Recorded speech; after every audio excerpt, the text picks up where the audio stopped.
guys, ito pala yung paklang nung ating niluto na puso ng saging. At ayan ay hindi natin sasayangin. Ayan, papakuluin lang natin yan na may asin at saka papalamigin. At ayan na nga, pinakulo na natin. At ito na rin, na-drain na natin sa ating pinagpakuluan. Kaya naman, ang gagawin natin dyan ay gagayatin ng maliliit.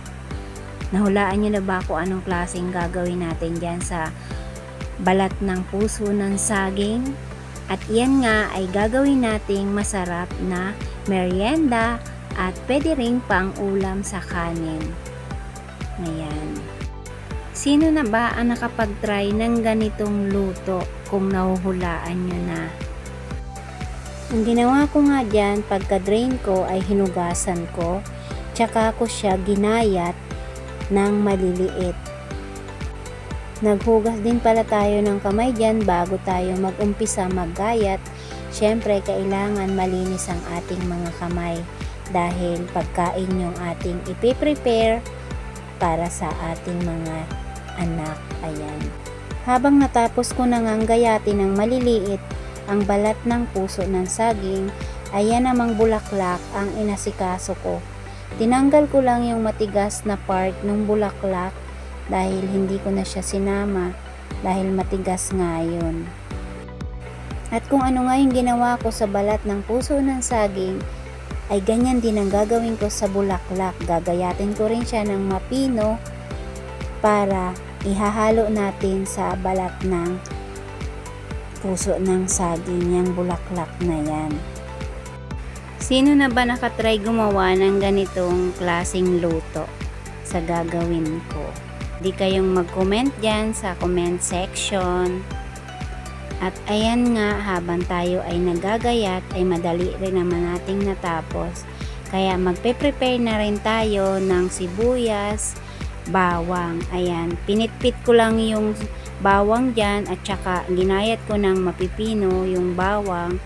At ganun din ang gagawin ko sa sibuyas na puti. Puting sibuyas pala yung ginamit ko dyan dahil wala akong kulay violet na sibuyas. Kaya pwede naman yun kahit ano ang meron na available dyan sa inyong mga kitchen. After ko nga matapos ang paggagayat, ay nilagay ko na nga sa isang lagayan para ma-mekos-mekos ko na silang lahat. Nilagyan ko rin siya ng kaunting asin, kaunting pamintang bodorog. Yung powder ang ginamit ko dyan at ayan, minekos-mekos ko lang. Naglagay din ako dyan ng 2 tasang cornstarch, harina, at minekos-mekos ko lang din ulit. After nga, sinabay ko na din ang bawang at sibuyas. Minekos-mekos ko lang din sila dyan hanggang sa magkarambulan sila yan. Charis. Naglagay din pala ako dyan ng isang itlog. Naglagay din ako dyan ng kaunting tubig. At ayan, minekos-mekos ko lang ulit. Naglagay din ako dyan ng chicken breading. Naglagay din ako ng oyster sauce, additional palasa, ginisa mix. At ayan, depende naman sa inyo kung ano yung gusto nyong ilagay na palasa. After nga niya, nakaprepare na yung kawali ko, nainit ko na din at nag-umpisa na nga akong magluto. At ayan nga, napuno ko na yung kawali. At ganun lang paulit-ulit. Ayan, naahon ko na nga yung isang ahon. Nakadalawang ahon na pala ako dyan. Pwedeng-pwede ng tikman.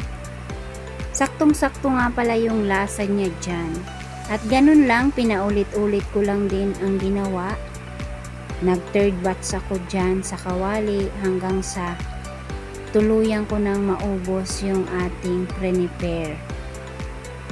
At ayan nga, nakailang salang ako dyan hanggang sa matapos ko ang lutuin lahat. At kung kayo nga ay gustong mag-try ng ganyang luto, ay pwedeng-pwede naman. Kaya try nyo na para malasahan nyo na rin ang ganyang klaseng pagkain. At ito na nga yun lahat ang ating mga naluto. Medyo marami nga pala yan.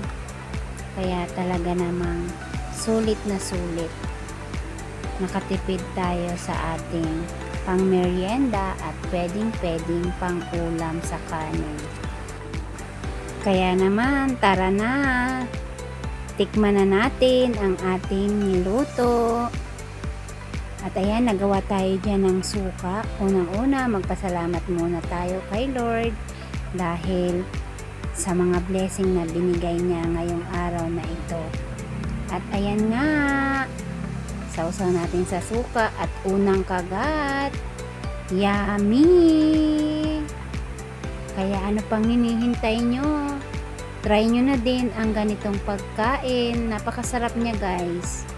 Simpleng ulam, pwedeng pang merienda. So, ayun lang. Sana nag-enjoy kayo sa video na to. Please like and share. Thank you for watching.